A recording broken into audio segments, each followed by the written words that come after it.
ایک سوال یہ کیا جاتا ہے کہ ائمہ اربع کی جو 4 فقہ ہیں ان کا نام ہے فقہ حنفی، فقہ مالکی، فقہ شافعی اور فقہ حنبلی، تو آپ یہ نام رکھنے کی بجائے فقہ محمدی کیوں نہیں رکھ دیتے؟ فقہ محمدی کیوں نہیں رکھتے تھے؟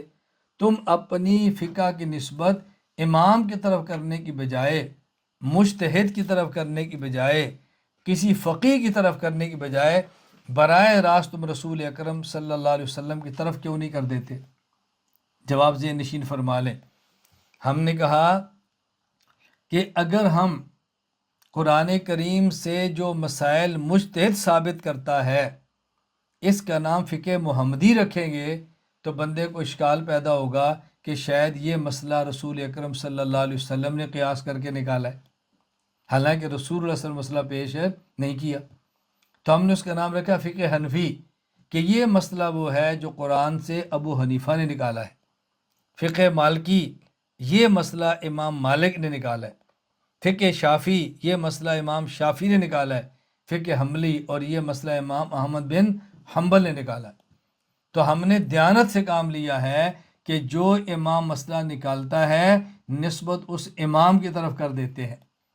بہت سارے لوگ بددیانتی سے کام لیتے ہیں کہ مسئلہ خود نکالتے ہیں اور نکلے مسئلے کا نام فقہ محمدی رکھ دیتے ہیں۔ تو ہم دیانت سے کام لیتے ہیں، اس لیے ہم نے ایسے کیا۔ دوسری بات، اگر قرآن کریم کی آیت کے لفظ کا ایک ہی معنی ہوتا، دوسرا کوئی معنی نہ ہوتا، اگر حدیث پاک میں جو الفاظ ہیں ہر لفظ کا ایک معنی آتا، کوئی اور معنی نہ ہوتا، تو ہم قرآن کے لفظ کا ترجمہ کرتے، حدیث کے لفظ کا ترجمہ کرتے، اس کا نام مسئلہ لکھ دیتے اور نسبت کرتے فقہ محمدی۔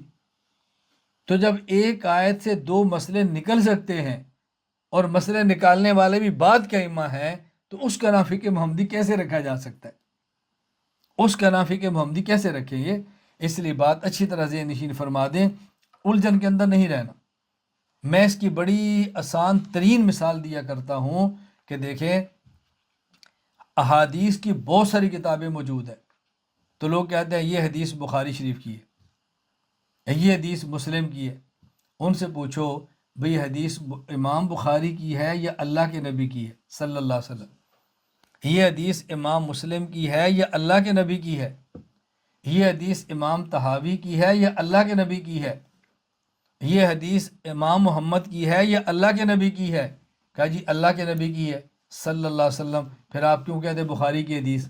کہتے ہیں حدیث اللہ کے نبی کی ہے اور لکھی امام بخاری نے ہے، حدیث اللہ کے نبی کی ہے لکھی امام مسلم نے ہے، حدیث اللہ کے نبی کی ہے لکھی امام طحاوی نے ہے، حدیث اللہ کے نبی کی ہے لکھی امام محمد نے ہے۔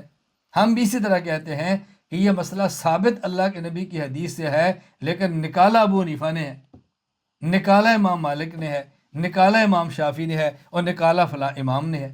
تو ظاہر ہے جو امام نکالے گا تو ہم ان کی طرف نسبت کریں گے نا۔ بات سمجھ آ رہی ہے آپ کو؟ اس الجھن کے اندر کبھی بھی مبتلا نہیں ہونا۔ اللہ ہمیں بات سمجھنے کی توفیق عطا فرمائے۔